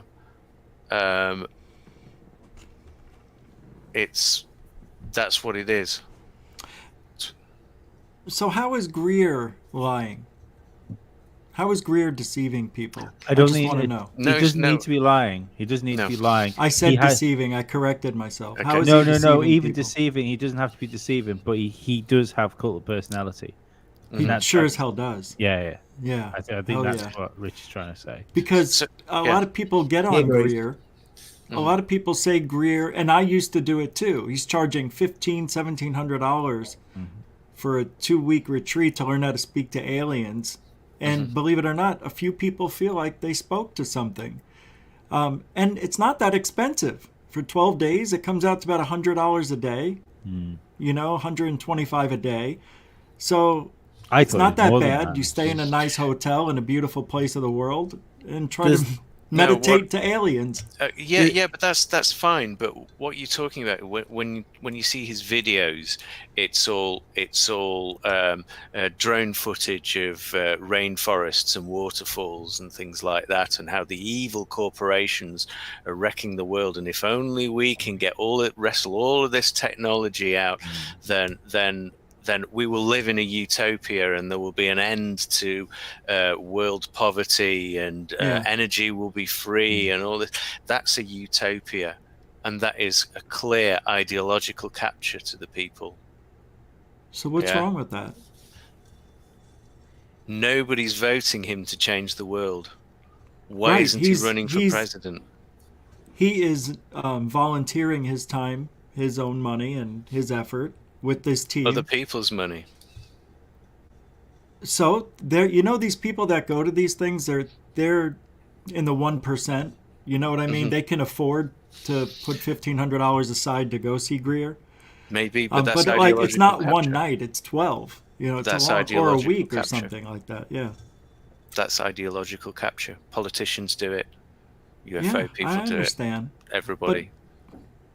But Greer is giving something to people. He's not just ripping them off with this fake idea that he could talk to aliens. I don't believe it.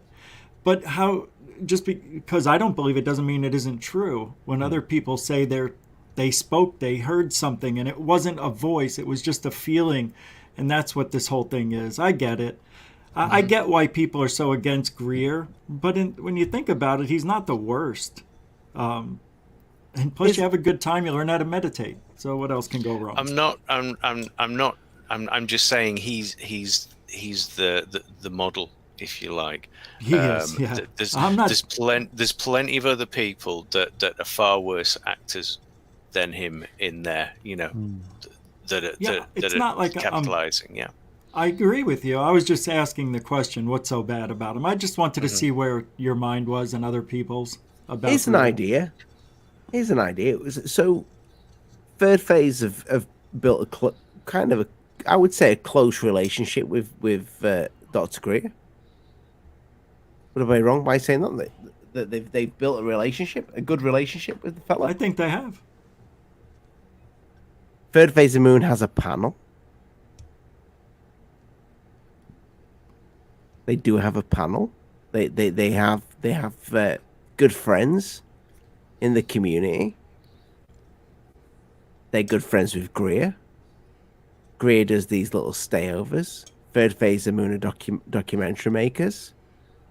Why don't Third phase of Moon take the skeptics to Greer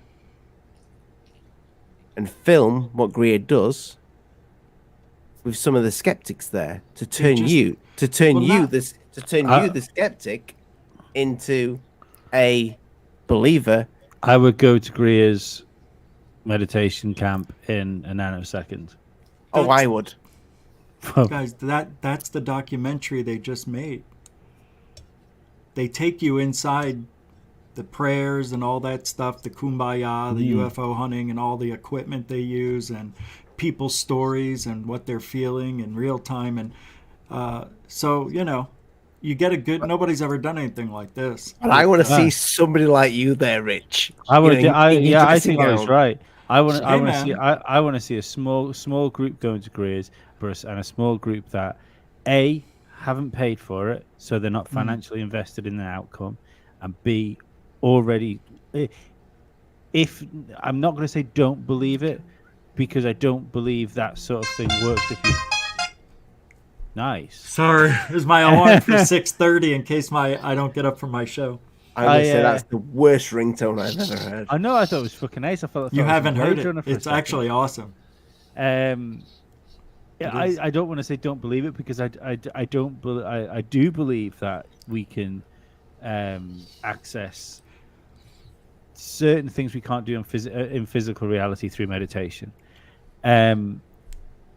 So I don't want to say I don't want people that don't believe it, but I want people that are skeptical of Greer, not necessarily the methods. And you can't, and I'll tell you why. When you're in these CE5 things, everybody's meditating, trying to make contact with, I want to meet you, I want to talk to you. You can't have skeptics interfering with the signal that the whole group is putting together, because it's going to throw off the scent. You can't have skeptics out there with their brain signals mixing in with the positive ones, and the ones that want to talk. Yeah, that's what I think Greer would say. Why nobody can come there? Probably, but I don't mean that I necessarily like again. For instance, I believe there are things we can do with it inside our mind that for sure otherworldly than what we see with our eyes and touch with our hands. However, I'm not completely convinced with Greer, but I would if I went to one of those camps, I would be 100% invested in trying to make it work. Right. So that's the sort of person you want to go. So what I'm saying is, Rich, get me paid to go to America, and I will come back, and I will shill for Greer. I tell you what, I'll do you one better. I'll go for you. Oh, okay. Let's just do that. Well, the thing is, Rich, I would say that's you going is the let's face it, that you're close to third phase. Third phase are close to Greer. I think this could actually be made a reality, quite easily made a reality. In all seriousness, Rich does the Greer method. I would be ready to watch that. Yeah. Do you know what I think? Do you know what I think ought to go? Louis Theroux. Yeah. Who? Jesus. Yes. Louis Theroux. I don't know who that is. Louis Theroux's a reporter, a documentary maker, and he goes into areas where they are.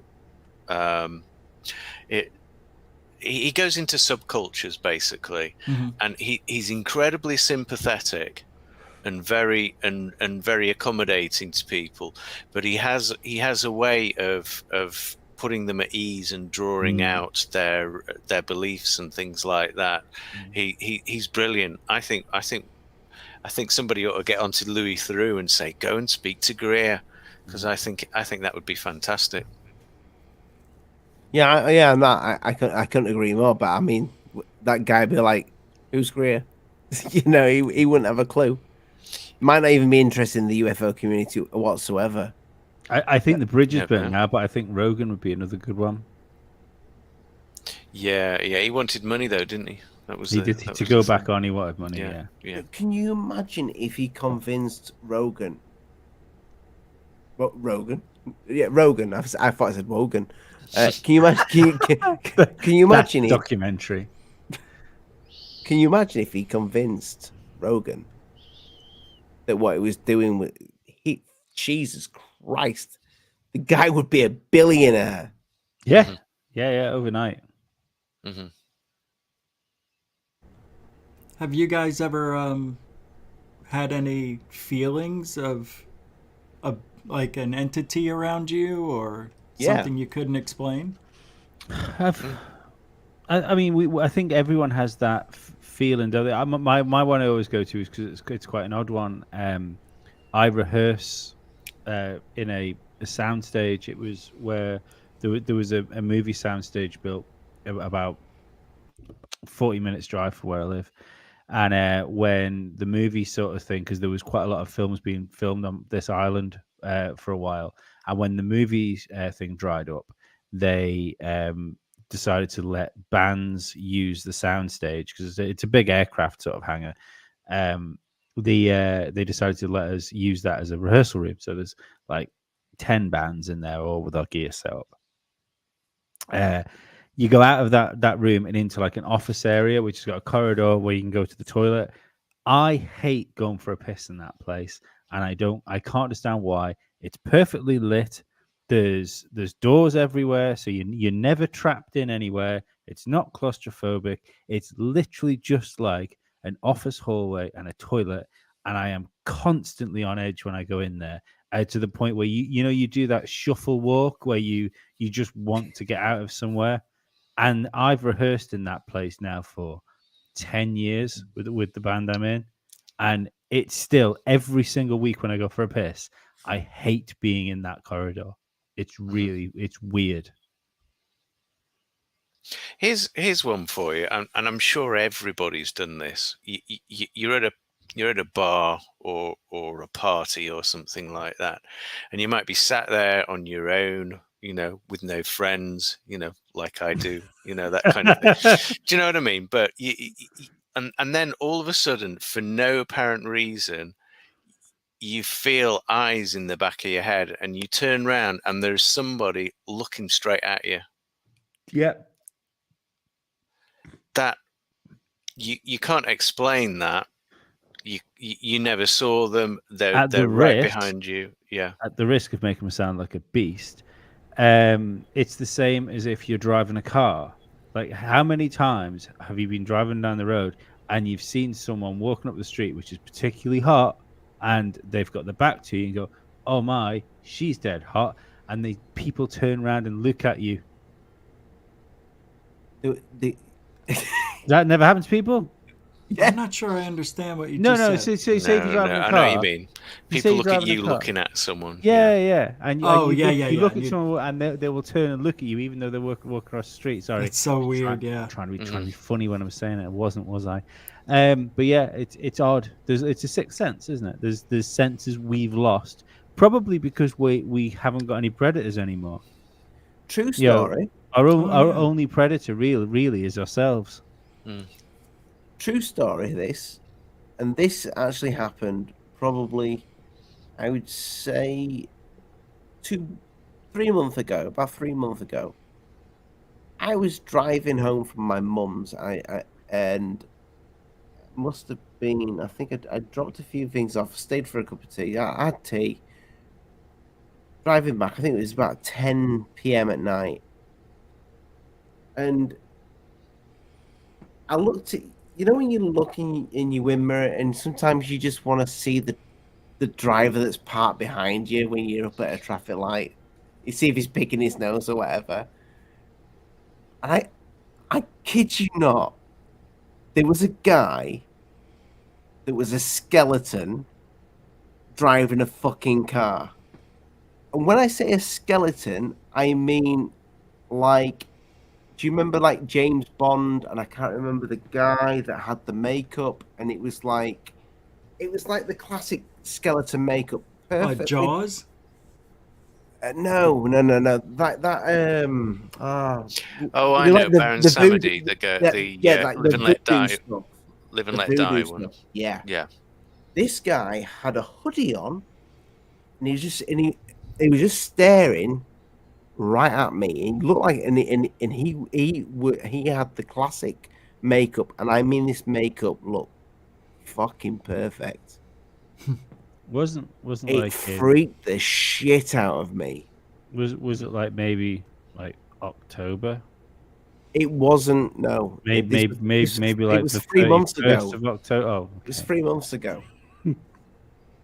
It was so weird. I mean, I know it was makeup. It was just he had a hoodie on and he was looking at me. Well, he looked like makeup. He didn't look like a real skeleton. But this guy would just constantly look like he was staring at me. And then he kind of waved at me at the second traffic lights. That's what freaked me out. He waved at me when I was looking. Because I thought, how did he know that I'm looking at him through my wind mirror? Because I looked and he waved. Like, it was a friendly wave. It was like, hi! But this was a guy that was a skeleton in a hoodie. He looked like some sort of, like if you saw it in the street, you'd run a fucking mile. You really would. It looked sinister as hell, but makeup. I shit myself. I thought I'm glad I'm going to be home soon. Well, look, this guy's not following me. I'm a firm believer that when you look at folklore, we've got all these things from somewhere. I don't believe we've just made them up over the years. It's I think fundamentally these things, even like humans are like incredible. We have incredible imaginations, but most of the things we imagine are based on something that we can like tangibly understand, something that has some sort of backbone in reality. Mm-hmm. So there's been something there. And maybe fucking dragons. Maybe it is someone's found a fucking dinosaur head at some point. Maybe it's someone seen somebody eaten by a Komodo dragon and they freaked out, ran back somewhere and said, "No, I was fucking 18 foot and it fucking murdered someone." It could be something like as simple as that for these like outlandish stories. But I just don't believe that there hasn't been. I don't know. Maybe there was a time where the veil of if we look at things as what we're seeing now, we fuck with the idea of multiverses. Maybe there's been a time where the veil has been thinner here. Maybe technology is something to do with that. Maybe as we've become a more sophisticated society, we've become more detached from a natural society, and that's made us not even in the same way as we don't understand why if I stare at someone as they're walking up the road, they'll turn around and look at me. We don't understand why that's happening. Maybe we're less in tune with other things. We spoke about this before. Go on, Rich. I'm just saying that's the premise of Taoism. So that is that humanity has lost its touch with nature and its natural way of being. And that's why we have all the troubles that we have. You know, it's just we've lost our original nature. Yeah, there's a great quote. Natural way. There's a great quote. I said this the other day when me and Ollie recorded the audio. There's a great quote from Duncan Trussell, and he said, if anyone doesn't know Duncan Trussell, he's a really good comedian. He said, "Isn't it terrible that someone somewhere is sat on their own in the middle of a beautiful countryside, sat next to a waterfall that doesn't have a mobile phone, and that poor motherfucker has no idea why he should be so terrified." I fucking love it. You're right though, Lee. When it comes to certain play, I know a lot of people take the piss out of Skinwalker Ranch, and I've done it myself. I've heard Rich do it, and I've heard Rich speak. You know, like maybe there is something there, but when people talk about certain places in the earth that maybe it's thin, that something's coming through, I think the reason why this subject is still here, I mean ufology in general, UFOs, everything, all that it is because of a more paranormal. Something is not quite right in the world. Something's weird. I don't know if it's necessarily alien craft, like as in nuts and bolts coming here from a different planet. I don't know if I buy that anymore. And I was all about that in the beginning, hence the name Alien Addict. But I seem to have my arm's been twisted, and I honestly don't know what it is anymore. I think it could, but it's definitely something. It's definitely, and it feels more paranormal than anything, especially now. I think there's a collective feeling. I don't know. I'm if you guys don't agree, fucking tell me. I think there's like a collective feeling of something's not right. There's a feeling, I think, of unease.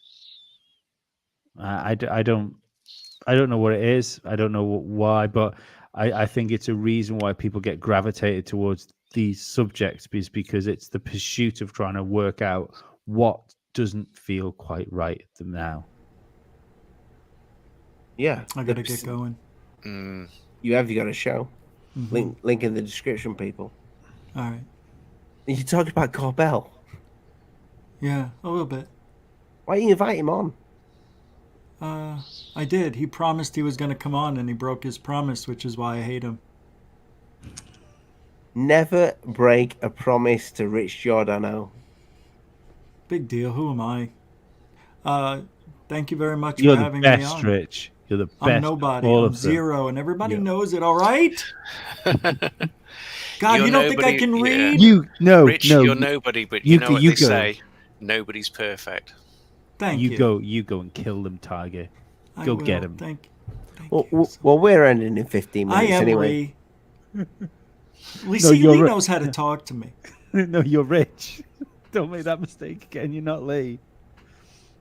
What did I say? You said I am Lee. Just don't. You're Rich. Don't you? You've got to go I do said your I'm own Lee. show. I said I believe in. Who am I? Ah, fuck! I fucked it. All right, I'll see you guys. I just You're broke up Richie the whole G. show. I should have Huh? stopped with Tiger. You're Richie G. See you, Rich. See you, Rich. Later, G. See you, Ollie. See you, GUFON. Enjoy, and next week, Skinwalker guy. Saturday. Oh yeah, next week, right? I'll be going earlier in the day. Earlier, yeah. Maybe later. I don't know. It's a week from now, but GUFON's changing the time next Saturday. Anyway, I'll talk to you later. I'll let you go finish your show. Have a nice day. Okay, good night. Great to see everybody. Thanks a lot. buddy. Hang loose. Chill out. Oh, Bye. It didn't finish the bye then, did it? But bye. Yep. Yeah, I mean, I don't know about the Skinwalker Ranch thing, and I'm looking forward to speaking to the. We've got a guy coming on Saturday. I have no idea what it's going to be about. But he's very much involved within the Skinwalker Ranch thing, so it's gonna be cool. Where do you lie, Rich, when it comes to certain parts of the planet that could possibly be just like thinner, like Lee said, than others? Yeah, I don't know about that per se. I think what it is there are certain areas of the planet that create a sense of dis-ease, and I don't mean disease. I mean sort of that knock you off kilter slightly, and it might be some form of vibration or some form of quality in the air, or electromagnetics or something like that, something that will create a feeling of, the word is suggestibility is wrong, but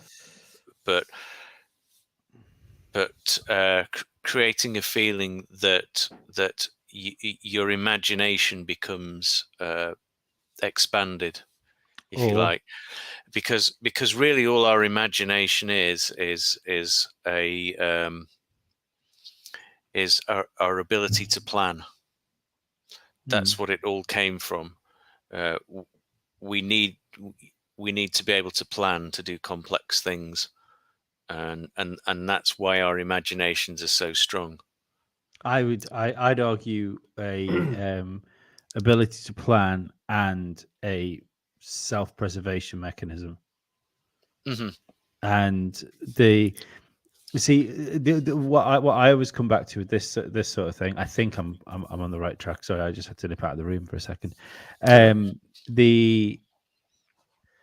What if there's always been a threat, a threat to humans that we're not 100% like knowledgeable about now?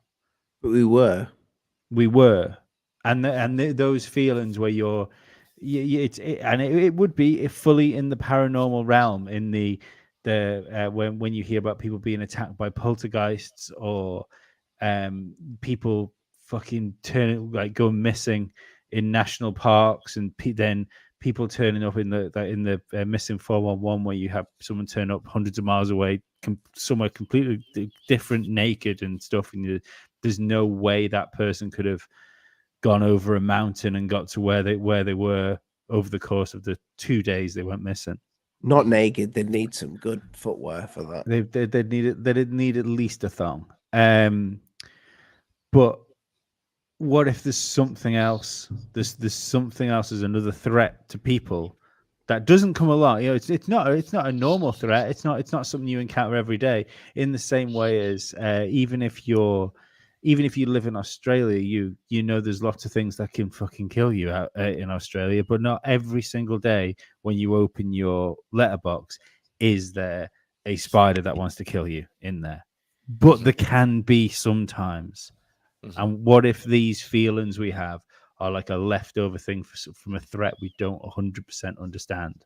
How many times do we tell as kids there's nothing to be scared of? You know, There's no monsters. And how many times do you tell your children there's no need to be afraid of the dark when if you turn the light off in a complete darkness, you shit yourself as an adult?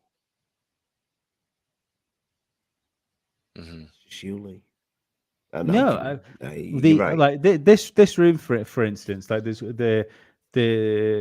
I always turn the power off in this room when I go, and the amount of times I forget because it's pitch black in this room when you turn the light off.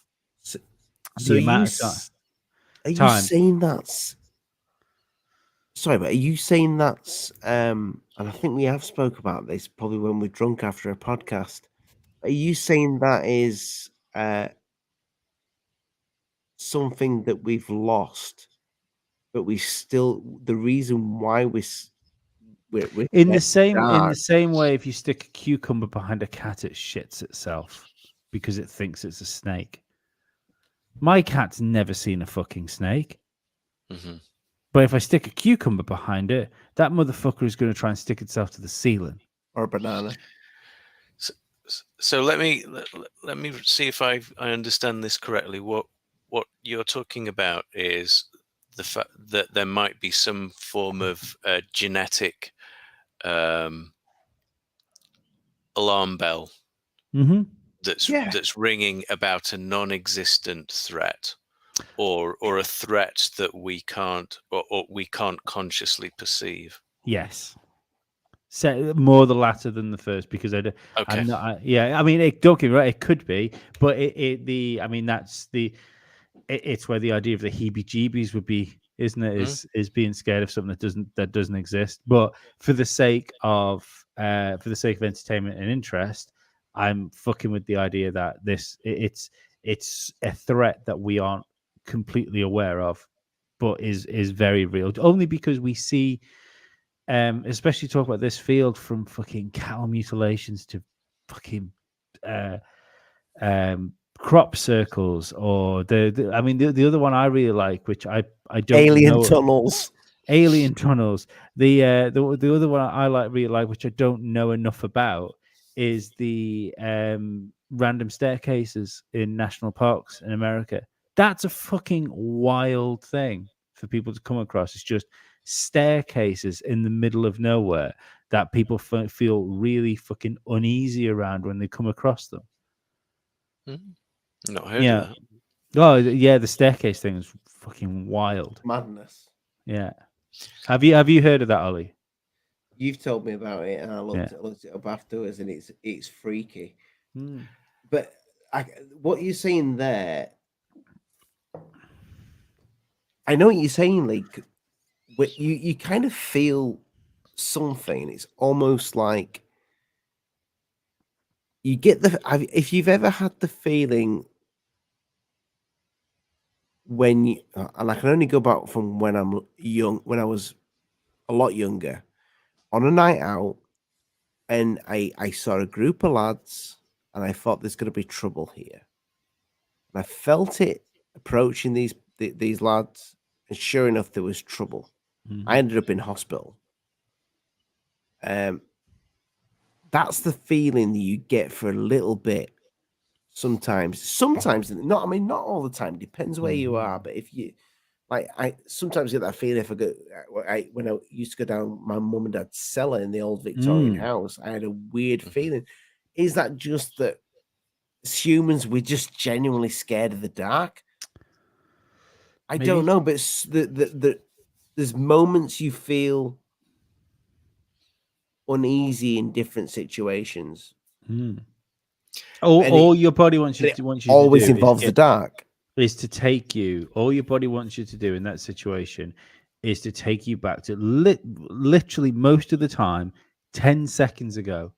It's always a case of leaving a room or leaving a corridor or walking back up a set of stairs or back down a set of stairs. It's never like I need to get completely away from this place. It's always I just need to get myself away from this area. It's a really weird feeling.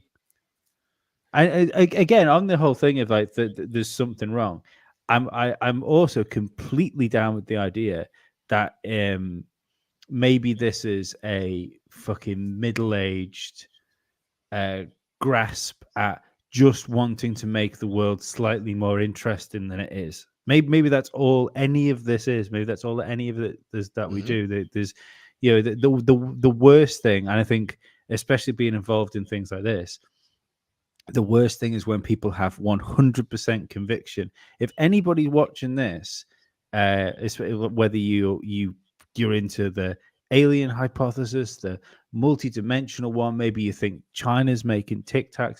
If you are 100% convinced of something, you're fucking wrong. You're wrong because you don't know. You might end up being right, but that's luck. It's not knowledge.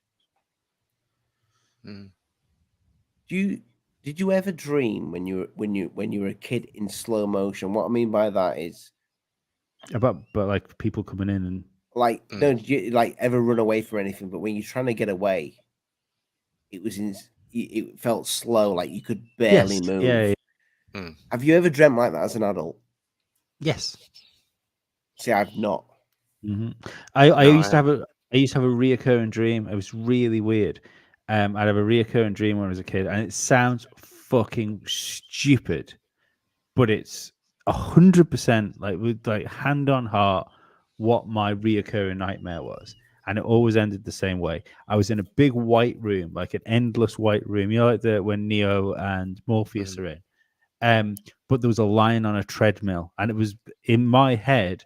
It looked like the lion from The Wizard of Oz running on a treadmill. Didn't interact, didn't do anything. It was just running. The classic Shih Tzu. No. It was a proper lion, and it would run really fast, and the faster it would run, the feeling you get when you're in a really loud place, and it's not necessarily noise you hear, but it's pressure in your eardrums. Yep. I'd feel that. And I'd feel that until I felt really claustrophobic in my dream. Then I'd wake up, but I'd feel incredibly small in my bed when I woke up. It was. I know what that is. Yeah, it was a reoccurring dream I had as a kid. Tell me what it is. So, well, the feeling of being really, really small is because when you get into a dream, sometimes your impression of your body actually expands into being very large. So when you wake up, you feel like you're being shoehorned back into a very small thing again. Wow, I like that. And that's what I think happens, because it used to happen to me a lot, particularly when I was doing some of the Monroe Institute stuff.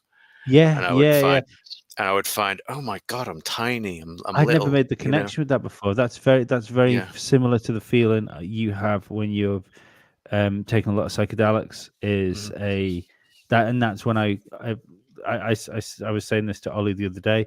Is when I worked out what I learned the difference between arrogance and ego. Because you always hear someone turn around and say, "Oh, he's got a massive ego." That person. You conflate arrogance with ego, where all of a sudden you realize, oh no, ego is a sense of self, not a sense of importance. Exactly. And yeah. So if you're doing, you've both done, or at least had a look at the Monroe Institute stuff. I've done quite a lot. Yeah, you start with focus 10, and that's mind awake, body asleep. So that's kind of like sleep paralysis if you're getting it really right and really deep. And then focus 12 is when you start to expand. Okay, so when you come out of focus 12 back into normal, very often you should feel a little bit small. Because you start to extend and get bigger. Yeah, it's a similar feeling as well. I'm not sure whether maybe it's hitting the same parts of the brain. It's a similar feeling to when you take a VR headset off as well. Oh my God, that's well, the Yeah, feeling, yeah, the feeling have you have get from that is weird. yeah, yeah. It's the back to reality feeling is it's a strange one. Yeah. Yeah. Almost like being reborn. So the way the gateway thing works with the Monroe Institute, it's usually sort of 5 days, and what you do is you start with the first day. You go through all the gateway things, and every time you do an exercise, you come back into the central room and you discuss what you've done, and everybody has a bit of a chat and a bit of a laugh, and then you're back doing another one. And then Sorry. Just when you have you been there? Have you? Yeah. I've been Lately, you've got to get Rich on. Rich spent. I mean, the first interview I had with Rich on the show, because we are coming up to the 2-hour mark, and Rich is about to start his show. But you've got to get Rich on to speak about the Monroe Institute, and it's insane. It's my wife's favorite podcast. I thought you'd just been doing what I'd done, like found them, did some reading, and then started fucking about with it on your own. That's no, it's been. Yeah. And what they do is throughout the week you do your exercises, and you get right to the end, and then what they do is they say, go out for a walk in the countryside, and while you're walking, go into focus 10, go into focus, or go and sit somewhere and do it, and that's pretty good. That's fantastic, because you've spent the whole week unplugging and plugging back in and unplugging and reaching out and expanding your consciousness, and then you do it out in nature, and that's great. Rich, while you were there, and I can remember we spoke briefly about this in the first interview, but aliens were mentioned in other planets at that place, weren't they? Oh yeah. Can you, for the audience that's just joined, kind of revisit that again? I know. If you go way back, I can't remember what the video's called, Rich. What have we called it? I don't know. I think it's something to do with remote viewing, because you had somebody that was doing remote interview viewing with a remote viewer or something like that. Yeah. Because I'd done a little bit with TMI, but anyway, So what was I saying? I've lost my train of thought now. What I was asking you, what I was asking you, obviously because of the channel, when you got there, what was it with the aliens and the UFO stuff? Oh, yeah. Okay, so they have a set of exercises or a set of seminars that they call star lines.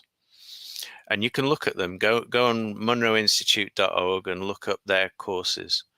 And one of them's Star Lines, which is about extending towards basically CE5, only using their technology, and it was actually looking at the Star Lines course, not doing it, that made me kind of challenge the Monroe Institute in as much as where humanity was at the time, and whether what they were doing was actually the right thing to do. I felt that it was a step too far in terms of. You didn't buy into that. I didn't buy into it. No. And it was looking at the Star Lines course that I thought to myself, is that really right? Is that really? And it made me think that I don't know. It really felt more cult like at that point. Correct me if I'm wrong here, but what I got from that interview is pretty much a lot of what they were doing actually worked. When it come to when it came to the remote viewing, yeah, there was a couple of hits that I got, but there was plenty of times where I tried it at home, didn't get a damn thing, and so I do wonder whether there's more to it in terms of getting a lot of like-minded people together and doing the same thing. Like CE5.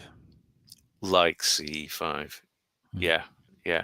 But whether you're contacting aliens, I don't think that's the case. No. I think you're contacting a part of your mind that thinks it's an alien, or you're creating these things because you're basically in a state of very strong creativity when you're in these things. So is there value to doing that as you as a person? Possibly. Like somebody else who's religious might be talking to their creator. There's value in talking to the hater. Yeah. There's value in exploring your own mind for self-development purposes, and it's the exploration that's more important than actually what you find. It's the skill. I believe that it's doing half the job of psychedelics. I don't get me wrong. I think those. When I say half the job, I think that's more a symptom of modern culture, modern life, than it is of the actual techniques. I think the techniques can probably, with enough practice, do the same thing. Personally, from my experiences, I don't believe it's just a like a collective consciousness thing. I think it's an extra plane. I think it's an extra plane of existence that we have no we have no knowledge about when we are in our baseline state of what we are. Whether this is something that we go to when our time's up in the flesh sacks, I've no idea. That's what it felt like to me when I had my sort of experience with it, was that it very much felt like what I would imagine what I would imagine death would be without the fear, because I didn't think I was dying. So, but yeah, I think there's a lot of exploring we can do, and I think it's a shame as well. I think it's a shame that it's something that's been lost in modern times, and it's been lost because of the new age. It's been lost because of new age woo woo, and I think that's a real shame. I couldn't agree more. You know what? I'd love to have one of those trips. I don't think I've never actually dared to do it. I did it by complete fucking accident. Well, guys, if you're really interested, there's a place in not far from Stonehenge called the Parsonage Side Retreat. Look it up, and they have the facilities very similar to the Monroe Institute. How much are you paying? I don't think it's that expensive. Really? No, I don't think it is. Well, road trip. You can come down to mine, and I'll drive us the rest of the way.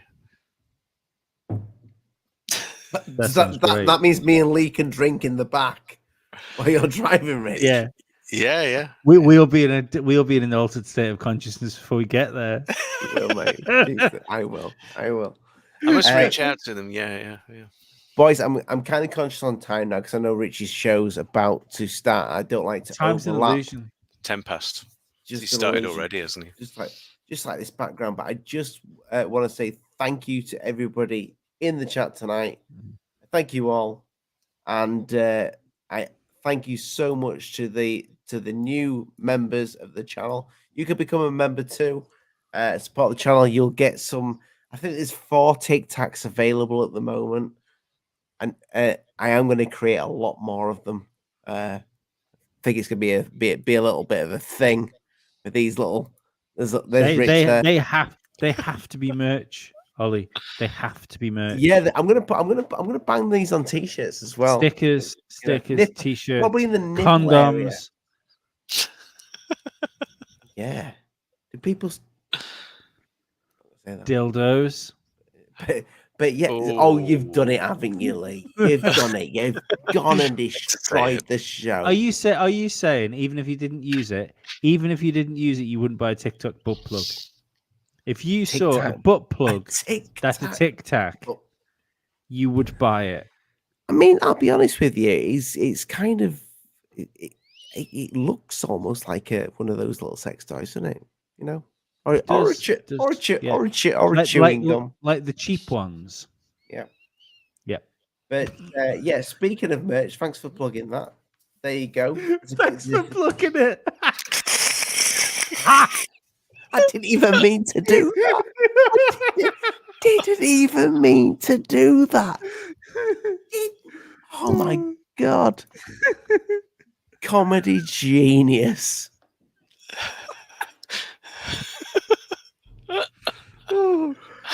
Say goodbye to everyone. Good night, God bless people. Mind the bugs don't bite. I'm Alien Addict. Go subscribe to Rich UFOTech. It's in the description below. And Rich, what are you going to be doing? What are you going to be doing? Never come and listen to me. I don't know. Come and listen to my podcast. I haven't made it up yet. What do you mean you've not made it up? You've got the channel. Yeah. Actually, I know what my next thing's going to be. It's going to be about China versus USA. It's East meets West, and we know who's the best. Mm-hmm. But yeah, I can see that you've got. We need a sensible head in this field, Rich, and you're a sensible head. You are. Back to those toys again, aren't we? Yeah. I've just realised we've been talking about psychedelics, and look at the background. That is Tic Tacs, people. Yeah, with psychedelic Tic Tacs. It's my new pop band. What? We was on an awesome show last night. We did. It's not out. Think... Where's that guy from? What does he do? Do we know? Did we even find out what he did? Yeah, he said he said he's done work for NASA because he said he worked with the guy that was on your podcast, which will be going up on Must See Audio this weekend, who was a NASA guy as well. It's his mate. Yes, I believe he's worked for other engineering things which involve rocketry and stuff like that. He was fucking awesome. I genuinely love the guy. And it was just a great podcast. I'd like to have a beer with him. I would do as well. I think I'm going to put it was good. It was a good long 2-hour podcast, and I think people struggle sometimes with 2-hour podcasts. So I'm going to put that episode up in 2 hits. However, if you're on the Must See Audio Patreon, I will put it up in one go because they love me more than the ones that steal things for free. There you go. Mm-hmm. And you've got pictures of your nipples. I've heard on that. So, I like so seriously. If you want pictures of me, you just fucking ask.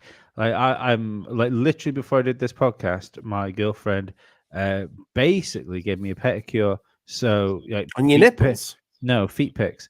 If you want feet pics, people love feet. Apparently, I'll do feet pics. Just come and join my fucking Patreon. I don't care. Yeah, must see toes. Yeah. Good night, God bless people. Mind the bugs don't bite. I'm Alien Addict, Must See Audio, and Rich UFO Tech. Good night. I love you all. You're all freaking awesome. Bye bye.